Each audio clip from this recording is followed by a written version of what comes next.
Sevgili dostlar hepinize merhaba. Ben Başkan 35. Öncelikle hepiniz kanalıma hoş geldiniz. Evet sevgili dostlarım bu yayınımızda sizlerle birlikte dolar TL kurunu inceleyeceğiz. Özellikle bizler için 2022 tarihinde dolar TL kurunda Merkez Bankası'nın ne türden atraksiyonlar yapabilir? Sizlerle birlikte bunu inceleyeceğiz. Çünkü önümüzde çok önemli bir 2022-20 Ocak gününde Merkez Bankası faiz kararları açıklanacak. Dolar TL kurunda 14 TL seviyesi Merkez Bankası kararlarıyla yukarı yönlü kırılabilecek mi? Dolar TL kurunda yukarı yönlü yükselişler devam edecek mi? Sizlerle birlikte bunu videomuz içerisinde değerlendireceğiz. Öncelikle kanalımıza Yıldıray Duymaz ilk mesajı attı. Kendisine hoş geldin diyoruz. Tan Zengin arkasından Mehmet Arslan, Distingül Şüphet Person, vay çok zor bir nick. Cemil Urgancılar, Michel Angel. Evet Michel Angel. Onun ardından Bedirhan, Turhan Yılmaz katıl üyemiz ayrıca. Selami Kahraman ve Harun Polat. Evet. Tüm sevgili dostlarımıza, arkadaşlarımıza, Başkan 35 ailesinin, ekonomi ailesinin hepsine tek tek hoş geldin diyoruz ve kanalımıza her zaman olduğu gibi beğenilerinizi eksik etmezseniz de çok seviniriz arkadaşlar. Evet sevgili dostlarım 20 Ocak'ta ne olacak? Şimdi sizlerle birlikte 20 Ocak günü beklentimizi açıklayalım. Biliyorsunuz 20 Ocak günü Merkez Bankası'nın faiz kararı açıklanacak arkadaşlar. Saat 14 civarında Merkez Bankası faiz kararı açıklayacak. Politika yönünden baktığımız zaman hükümetin faizleri bir 12 puan seviyesine doğru indireceği yönündeki söylemleri zaten sizlerle birlikte bizler de gazeteler olsun, basın yoluyla olsun hepimiz dinliyoruz. Evet, ekran net değil demiş arkadaşlar. Ekranda bir sıkıntı var mı arkadaşlar?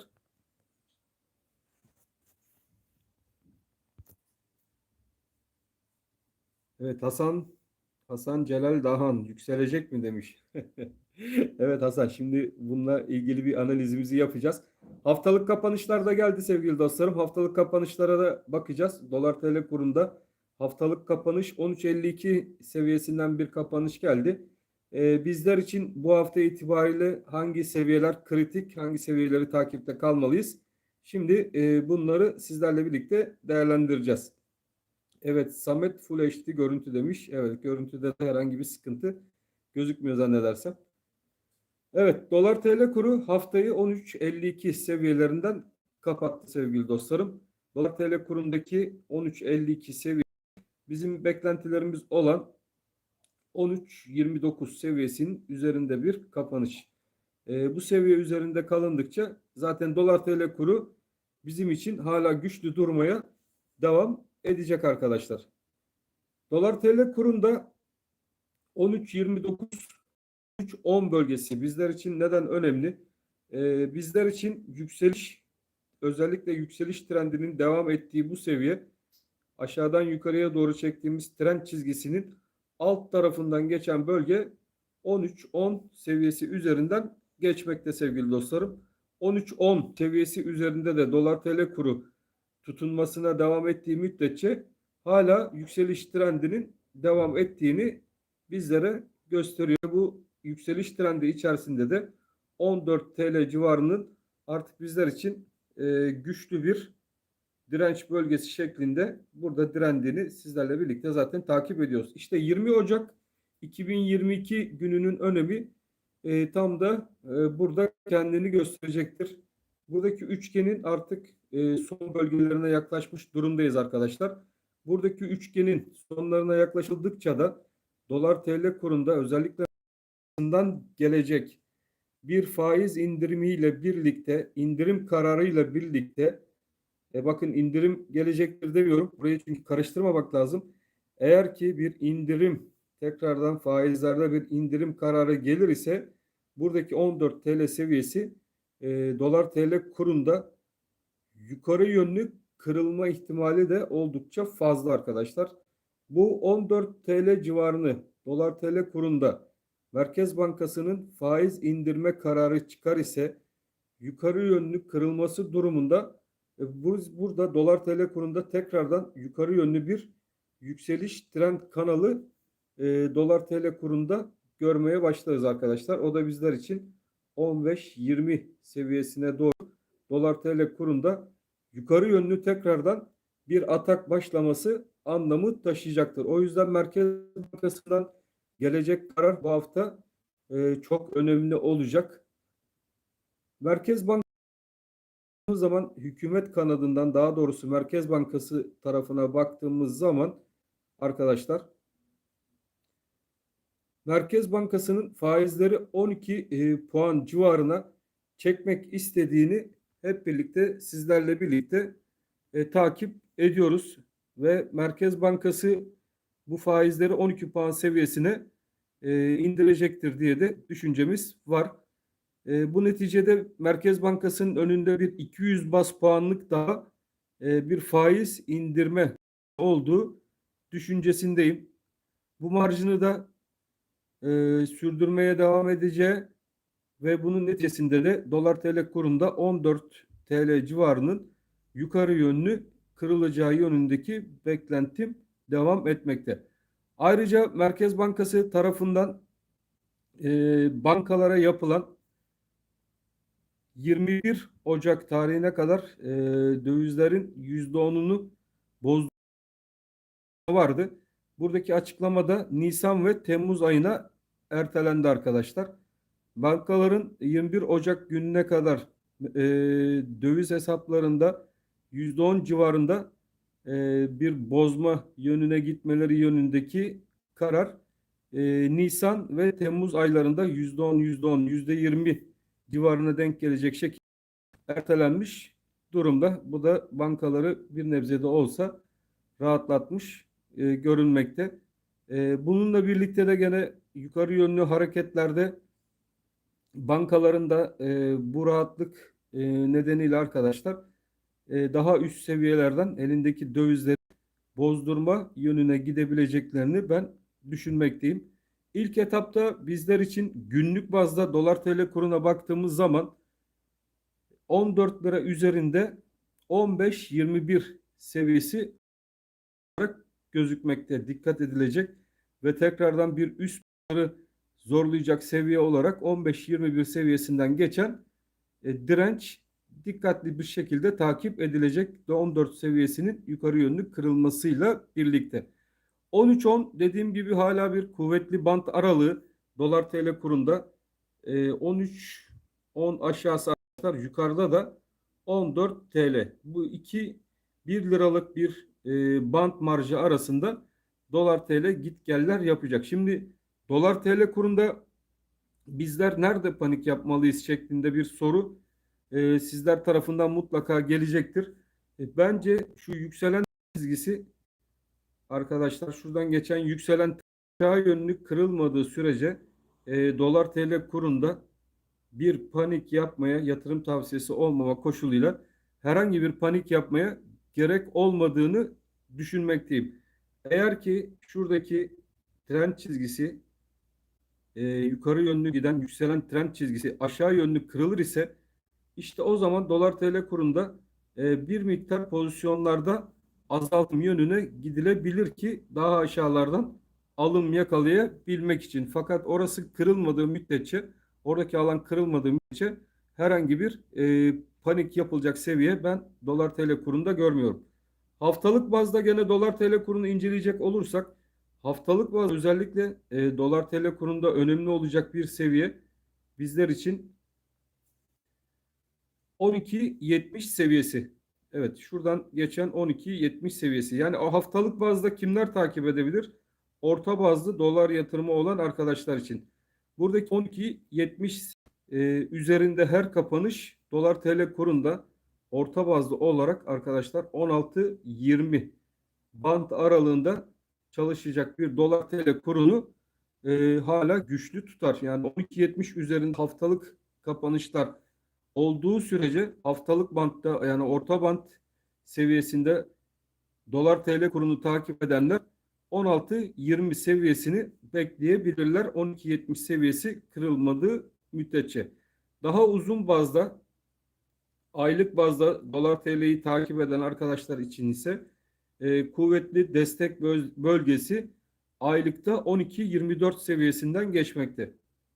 Evet, şuradan geçen bir 12-24 destek bölgesi mevcut ve bu 12-24 seviyesi de gene aylık bazda dolar TL kurunda hala 18 TL civarının güçlü bir hedef bölgesi halinde olduğunun bir işaretidir. Yani dolar TL kuru aylıkta 12-24 seviyesi altında kapanış yaptırılamadıkça hala yukarıda 18 TL görme ihtimali ve hatta daha yukarılarını görme ihtimali de oldukça fazladır. Teknik olarak dolar TL kuruna baktığımız zaman vadede dolar TL kuru takip edenler 12.24 seviyesini takipte kalacak. Daha kısa orta bazlı dolar TL kurunu takip eden arkadaşlarımız 12.70 seviyesindeki desteği takipte kalacaklar. Yani bu seviyeler, bu destekler kırılmadığı müddetçe oranın orta vadede hedefi 16.20 civarları dolar TL kurunda.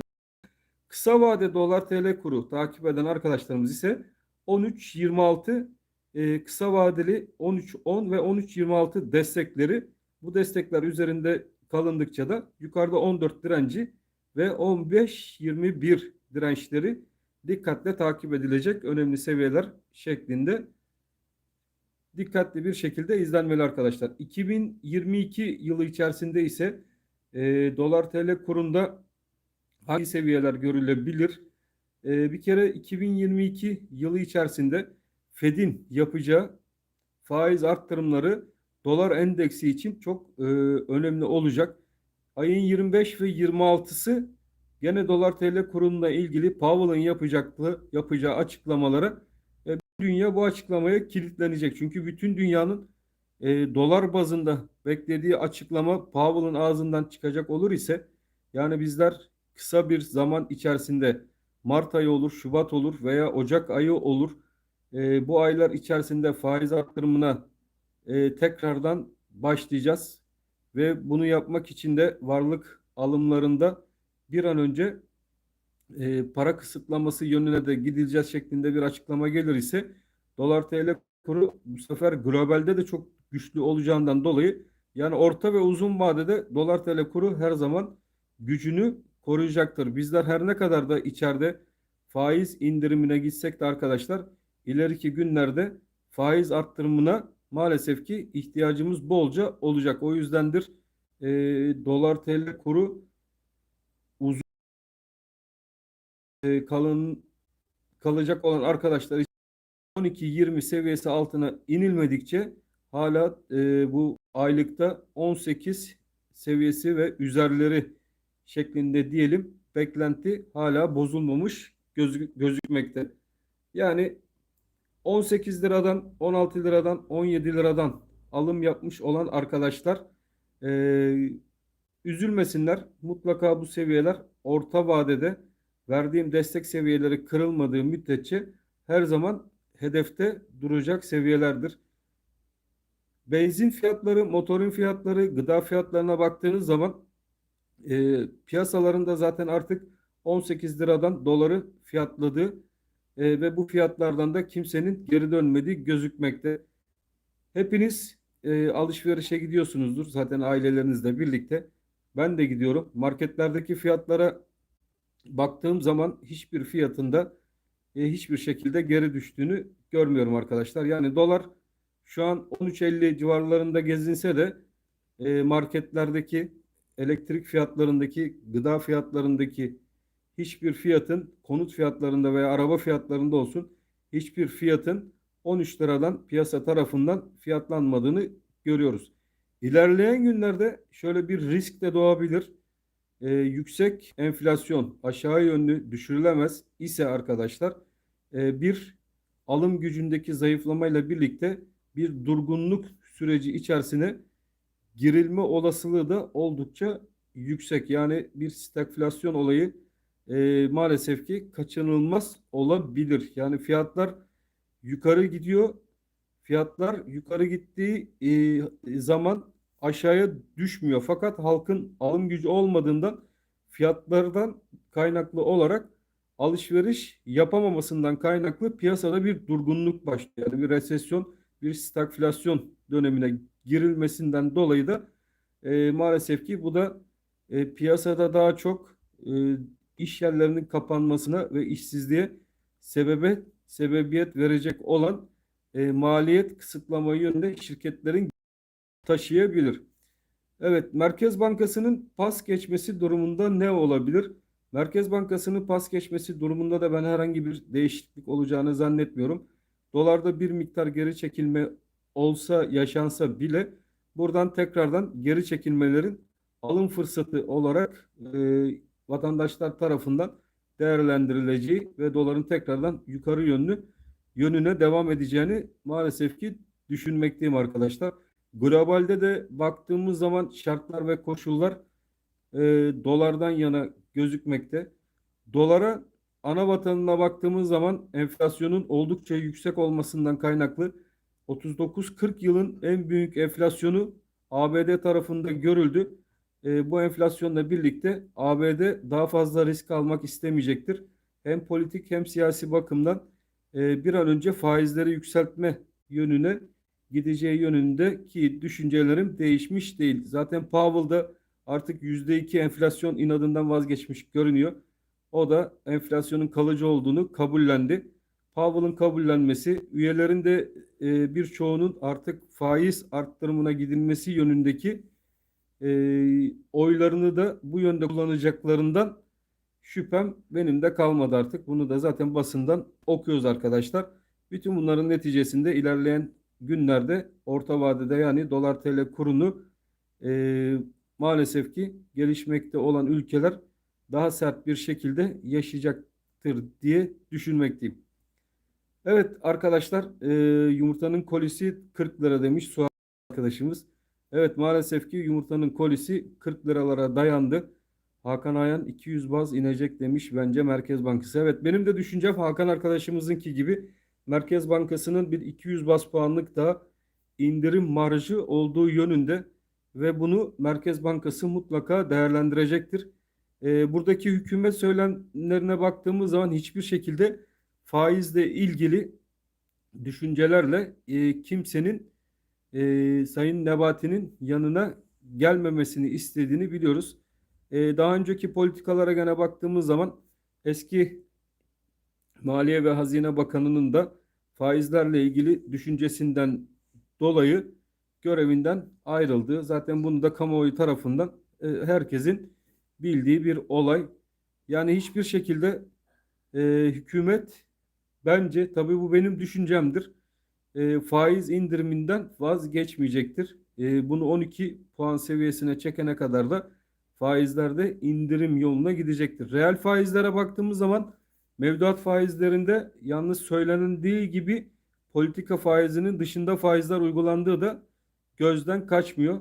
24, %24, %25'lere varan bir mevduat faizleri de gene bankalar arası piyasada hepinizin de dikkatini çekmiştir zannedersem. Bu konuda baktığımız zaman ortada bir nas var. Nasıl biliyorsunuz? Allah'ın kesin emirlerinden biri. Bu da faiz. Faiz, faiz, faiz, faiz her zaman karşıyız. Faize ben de karşıyım. Benim gibi faize karşı. Fakat şu anki konjonktürde bu ne kadar doğru? Bunu da iyice bir düşünmek lazım. Bu enflasyonist baskıda bir nebze de olsa enflasyon maalesef ki şu an tek enstrüman gözükmekte. Ben olsaydım faizleri arttırır arkadaşlar. Zaman kazanabilmek açısından faizleri arttırır, üretimi destekleyecek çalışmalarda bulunurdum. Ama tabii bunun yapılabilmesi için özellikle kasaların dolu olması lazım. Elimin çok kuvvetli olması lazım. Bunlar da tabii her zaman önemli şeyler. Kasa dolu olmadıkça, elin kuvvetli olmadıkça birileri gelir, bunu fark eder ve bunu yakalarsa da işte bu yönde baskı artar. Bizde de şu an yaşanan maalesef ki bu. Şu an eminim ki bütün spekülatörlerin gözü TL paritesindedir, dolar TL paritesindedir. Bu kadar oynaklığın olması CDS'lerimizden kaynaklı, yani çok yüksek miktarda ülke CDS puanımız var. Bu da bizi maalesef ki yüksek faizli para bulma yönünde e, evet, Samet pas geçer demiş. 2 bas puan indirsinler de görelim demiş Hayde. Nihat Taşar Başkan, yüksek faizde üretim olmuyor demiş maalesef. Evet, maalesef ki yüksek faizle de olmuyor. Faizsiz de şu dönem olmuyor. Piyasalar kilitlenmiş durumda. Piyasalarda daha öncelerden söylediğimiz gibi arkadaşlar, bu kadar dolar kuru yüksek değilken, özellikle 2020 yılları içerisinde kredi dağıtımı yapıldı. Fakat ben her zaman bunu söylüyorum. Bu kredi dağıtımı süreci içerisinde piyasalarda bu kredinin eşit dağıtılmadığı yönünde düşüncem mevcut maalesef ki. 2021 yılında kredi oranlarının 2020 yılı kadar olmayacağını da videolarımda söylemiştim ve 2021 yılının 2020 yılından daha da zor geçeceği şeklinde düşüncelerim vardı. 2020 yılında dağıtılan düşük faizli kredilerden e, alt tabakadaki insanlar yararlanabildi mi? Bunun sorusunu sormak. Buradaki para üreticiye gitti mi? Halka gitti mi? Halk bunu nasıl değerlendirebildi? O dönemde müteahhitler bunu nasıl değerlendirdi? Bankalara gittiğimiz zaman ev kredisi için, ben de gittim birkaç bankaya ev kredisi için. Fakat bankacıların referansı, müteahhitlerin referansı olmadan 0,69 kredi oranıyla hiçbir banka, yani size bireysel olarak bu şekilde yanaşmıyor. Ancak anlaşmalı bir ev bulursanız, müteahhitten anlaşmalı 0,69 faizli, ancak o şekilde kredi veriliyor. O ev fiyatlarına baktığınız zaman piyasada o dönem için söylüyorum, 2022-2020 yılı için 160-170 bin liraya ev alınacakken 0,69 faizli o müteahhitin evini alacağınız zaman o ev size 400-500 bin civarına denk geliyordu. Onun dışında siz almak istediğiniz zaman size yokuşlu sürüyorlardı. Yani %30, %40 peşinat isteniyor. E, Veya daha farklı sunumlar sunuluyor. Yani açıkçası para verilmek istenmiyordu. Bu tür yönden de kredilerin dağıtımında adil olunmadığını düşünmekteyim arkadaşlar. İhtiyaç kredisi faiz oranları şu an %2,62'den başlıyormuş. Selami Karaman'ın yazısı. Türkiye köşeye sıkıştı demiş. Araplardan biraz dolar gelir gene demiş. Suat Yıldız, Turan Yıldız. Nerede zengin var? Onlar aldı kredileri, bize uygun görmediler. Ben de maalesef Turan gibi düşünüyorum. O dönem alt tabakadaki insanlara, yani orta direklere maalesef ki bu krediler eşit bir şekilde dağıtılmadı. Dağıtılmamasından kaynaklı olarak da denge iyice bozuldu diye düşünmekteyim. Eskiden bir orta direk vardı. Orta direk de yıkıldı arkadaşlar. Ya insanlar çok zengin pozisyonda şu an, ya da maalesef ki orta direğin bile altında. Emekli maaşlarına baktığımız zaman 1500 liradan 2500 liraya çıkmış bir alt tabakada emekli maaşları gözükmekte. E, Elektrik faturaları gelmeye başladı. Artık insanlar elektrik faturalarına baktıkça şok olmaya da başladılar. 1000 lira, 1500 lira, 600 lira, 800 lira civarında. Bir emekliye 1000 lira elektrik parası geldiğini düşünelim. 2500 lira alan bir emekliye. Bu insana kalacak para 1500 lira. Bunun ev kirasını da düşecek olursak 1500 artı 1000, 2500 para bitti arkadaşlar. Evet, bu emekli ne yiyecek, ne içecek? Şimdi bunların hepsini düşünmek lazım. Çünkü zamanında vaatler vardı. Ben bu vaatleri çok iyi hatırlıyorum. Benim emeklim de ileride Avrupa'daki emekli gibi sırtına çantasını alacak, ülke ülke gezecek şeklinde vaatler vardı. Şimdi baktığımız zaman emeklilerimiz sırtına çantasını alıp ülke ülke gezmeye devam edebiliyor mu?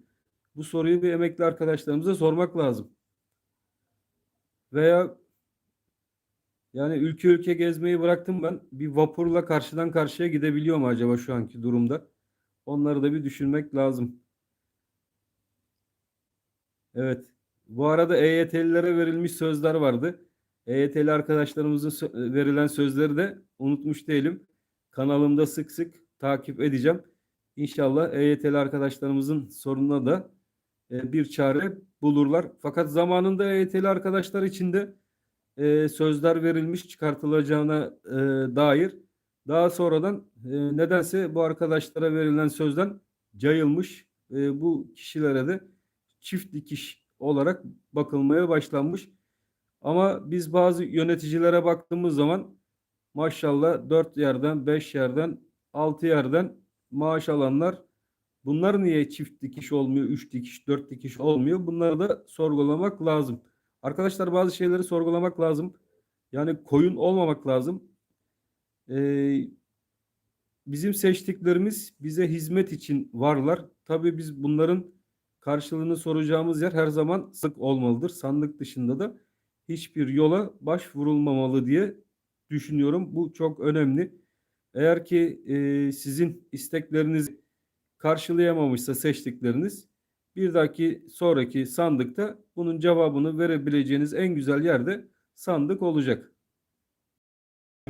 Ben doları 18.20'den aldım. Bu hafta düşecekmiş, satayım mı? Birsen Çavuşoğlu. Birsen, panik yapmana gerek yok. Şu an için bu hafta düşecek diye bir olay yok. Böyle bir olayın olabilmesi için bizim yükselen trend çizgimiz var. Bu yükselen trend çizgimizin yukarı yönlü, aşağı yönlü kırılması lazım ki dolarda tekrardan bir düşüş aralığına bizler girebilelim.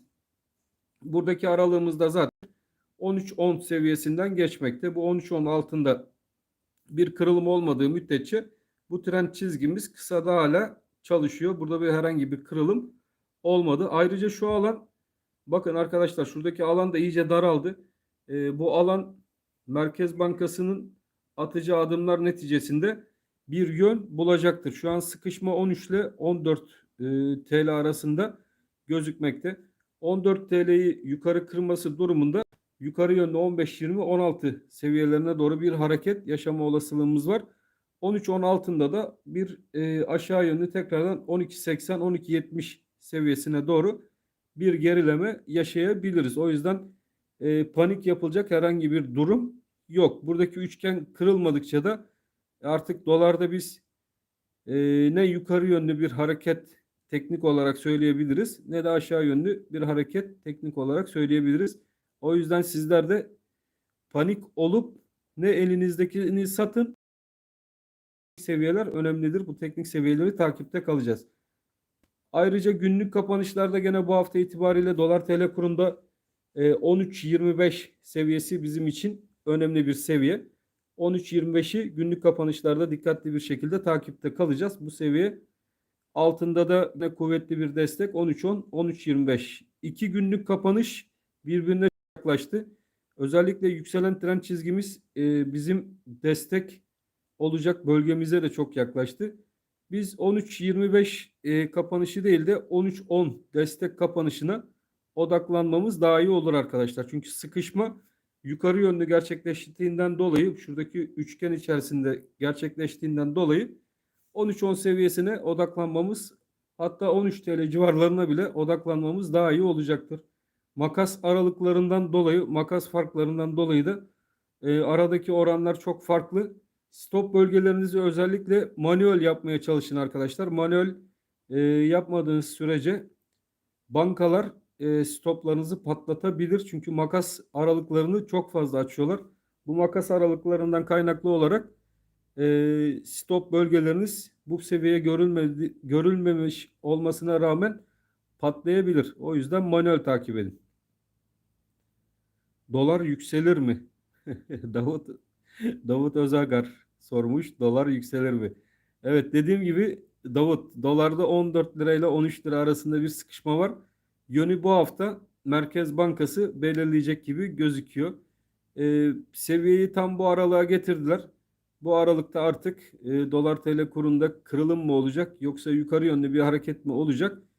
Bizler için 20 Ocak çok önemli olacak. 20 Ocak'ta bakalım nasıl bir karar çıkacak. Bu karara göre de 14 lira yukarı yönlü olabilir eğer faiz indirimi gelir ise.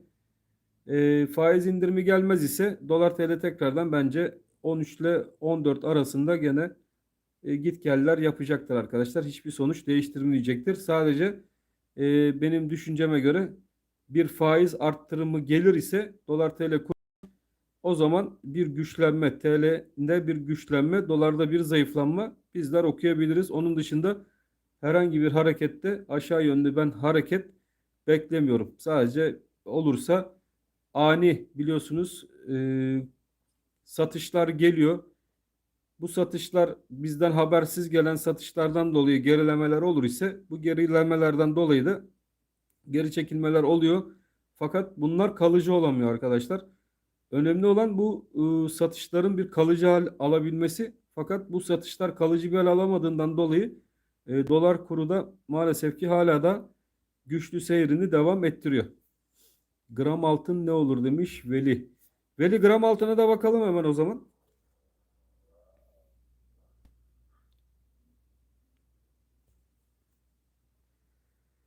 Evet, gram altına baktığımız zaman bizler için hala gram altında 776 desteği önemli bir destek. 776 desteğini takipte kalacağız sizlerle birlikte. 776 değişme yok. Orada da aynı. Bakın aynı dolar TL kaynaklı yükselişler gram tarafında da gözüktüğü için grafikte aynı. Dolar TL grafiğinin birebir kopyası olmuş durumda. Oradaki hareketler de gram altın tarafında özellikle dolar TL kuruna bağlı olarak aşağıda 776 önemli bir destek. Yukarıda da 818 civarından geçen direnç bölgesi mevcut. Burada yönü belirleyecek iki hareket 776 desteği üzerinde kaldıkça gram altında hala güçlüdür ve ilk etapta 818 e, direnç noktası takip edilmeli. Kırılımlara göre gram altında yönü belirleyecektir. 818 yukarı yönlü kırmayı başarabilir ise 885 seviyesine doğru giden bir gram altın izleriz. 776 dolar bazlı olarak aşağı yönlü kırılır ise arkadaşlar burada da bizlerin ilk gideceği bölge 735 destek bölgesine giden bir gram altın olur. O yüzden 20 Ocak çok önemli olacak. Gramcılar tarafından da takip edilmesi gereken önemli bir hafta. Dolarcılar tarafından da takip edilmesi önemli bir hafta. Çünkü sıkışma var arkadaşlar. Bu sıkışma